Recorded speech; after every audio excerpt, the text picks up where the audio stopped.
ഈ രാഹുലിനെ ന്യായീകരിച്ചുകൊണ്ട് കോൺഗ്രസ് നേതാവ് കെ മുരളീധരൻ രംഗത്തെത്തിയിരിക്കുകയാണ്. രാജിവെക്കണോ വേണ്ടയോ എന്നുള്ള കാര്യം അത് രാഹുൽ തീരുമാനിക്കും എന്നായിരുന്നു കെ മുരളീധരൻ്റെ പ്രതികരണം. അതിലേക്ക്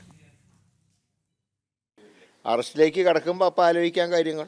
MLA സ്ഥാനം ഒരിക്കലും പാർട്ടി വിചാരിച്ചാൽ ഒഴിവാക്കാൻ കഴിയില്ല. അത് സ്വയം തീരുമാനിക്കേണ്ടതാണ്.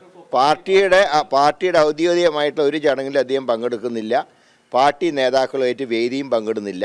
ഇനി കുറേ കൂടെ സൂക്ഷ്മമായിട്ട് തന്നെ പാർട്ടി ഇക്കാര്യം കൈകാര്യം ചെയ്യും.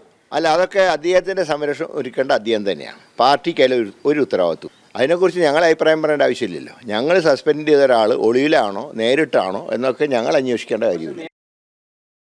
വിവരങ്ങൾ നൽകാൻ ദിസ്ന സുരേഷ് തിരുവനന്തപുരത്ത് ചേരുന്നത്. ദിസ്ന, ഈ ഒരു പരിധിവരെ ന്യായീകരിക്കുന്ന രീതിയിലുള്ള ഒരു പ്രതികരണമാണ് കെ മുരളീധരൻ്റെ ഭാഗത്തു നിന്നുണ്ടായത്. രാഹുൽ ഞങ്ങൾ സസ്പെൻഡ് ചെയ്ത ഒരാളാണ്, ആൾ എവിടെയെന്ന് ചോദിക്കേണ്ടത് അതിന് ഉത്തരം പറയാനുള്ള ബാധ്യത ഞങ്ങൾക്കില്ല എന്നാണ് കെ മുരളീധരൻ പറയുന്നത്. പക്ഷേ കഴിഞ്ഞ ദിവസം വരെ ഇന്നലെ മിനിഞ്ഞാന്നൊക്കെ ഈ ആരോപണം പരാതി വരുന്ന സമയം വരെ കോൺഗ്രസിൻ്റെ UDFൻ്റെ ഒക്കെ തെരഞ്ഞെടുപ്പ് പ്രചരണങ്ങളിൽ പാലക്കാട് സജീവമായിരുന്ന ഒരാൾ കൂടിയാണ് ഈ രാഹുൽ മാങ്കൂട്ടത്തിൽ MLA എന്ന് പറയുന്നത്. അതായത് നമ്മൾ പലപ്പോഴും അവിടുന്ന് റിപ്പോർട്ട് ചെയ്തതാണ്. പലപ്പോഴും മാധ്യമങ്ങളുടെ ചോദ്യത്തിന് ഞാൻ ജീവനുള്ളിടത്തോളം കാലം കോൺഗ്രസ് ആയിരിക്കും എന്ന പ്രതികരണം നടത്തിയ ഒരാളാണ് രാഹുൽ മാങ്കൂട്ടത്തിൽ.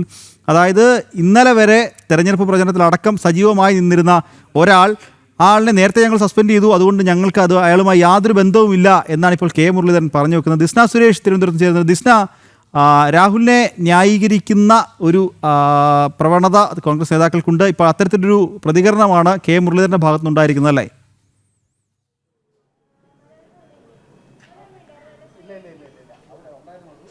തീർച്ചയായും നിഖിൽ സൂചിപ്പിച്ചതുപോലെ തന്നെ വലിയ രീതിയിലുള്ള ഒരു സംരക്ഷണം തന്നെയാണ് രാഹുൽ മാങ്കൂട്ടത്തിന് പാർട്ടി നൽകുന്നത് എന്ന് തന്നെയാണ് ഏറ്റവും എടുത്തു പറയേണ്ടത്. പ്രധാനമായും ഈ രാജിയുമായി ബന്ധപ്പെട്ട മാധ്യമപ്രവർത്തകരുടെ ചോദ്യത്തിനാണ് ഇത്തരത്തിലൊരു മറുപടി വന്നിരിക്കുന്നത്. അതായത് ആദ്യഘട്ടത്തിൽ തന്നെ ഇത്തരത്തിൽ സസ്പെൻഷൻ നൽകിയല്ലോ, കൂടുതൽ കാര്യങ്ങൾ അദ്ദേഹമാണ് തീരുമാനിക്കേണ്ടത്, ഒരിക്കലും സംരക്ഷണം നൽകുന്നില്ല തുടങ്ങിയ തരത്തിലുള്ള ന്യായീകരണത്തിലേക്കാണ് കെ മുരളീധരൻ കടന്നിരിക്കുന്നത് എന്ന് തന്നെയാണ്.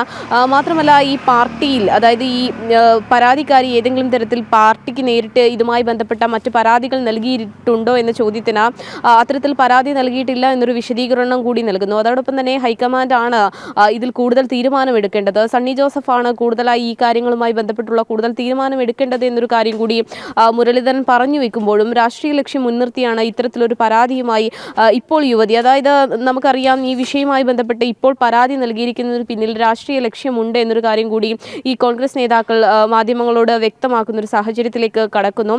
അതോടൊപ്പം തന്നെ പ്രധാനമായും എടുത്തു പറയേണ്ടത് ഈ രാഹുൽ മാങ്കൂട്ടത്തിൻ്റെ ഫോൺ അടക്കം സ്വിച്ച് ഓഫ് ആണല്ലോ എന്ന ചോദ്യങ്ങൾക്കൊക്കെ തന്നെയും അദ്ദേഹമാണ് അതിന് മറുപടി പറയേണ്ടത്. പാർട്ടിക്ക് ഈ കാര്യത്തിൽ യാതൊരു തരത്തിലുള്ള മറുപടി പറയേണ്ട ഉത്തരവാദിത്വവും ഇല്ല എന്നൊരു കാര്യം കൂടിയാണ് കെ മുരളീധരൻ പറഞ്ഞു വയ്ക്കുന്നത്. എന്തായാലും വലിയ രീതിയിലുള്ള പ്രതിഷേധം ഉണ്ടാവുന്നു. അതോടൊപ്പം തന്നെ കോൺഗ്രസിനുള്ളിൽ രാഹുൽ മാങ്കൂട്ടത്തിനെ ചൊല്ലി വിഭാഗീയത ഉടലെടുക്കുന്ന ഒരു സാഹചര്യത്തിലേക്ക് കൂടി ഈ വിഷയം എത്തി നിൽക്കുന്നു എന്ന് തന്നെയാണ് നമുക്ക് മനസ്സിലാക്കാൻ സാധിക്കുന്നത്. നിഖിൽ, ശരി ദിസ്ന.